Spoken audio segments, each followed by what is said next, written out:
బాబు రేపు పుట్టినరోజు, ఎలాగని ఈరోజు బాగా కష్టపడి ఓ జత బట్టలు కొనాలి.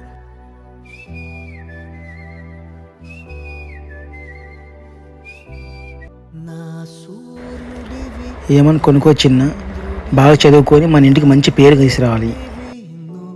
సరేలే నాన్న. నా కన్నులకి నువ్వు వెన్నెలవి, నా ఊపిరివి ₹100 ఒకటి, ₹100 జతల నవ్వు తక్కువ లేదు బాబు. ₹100 కాదు.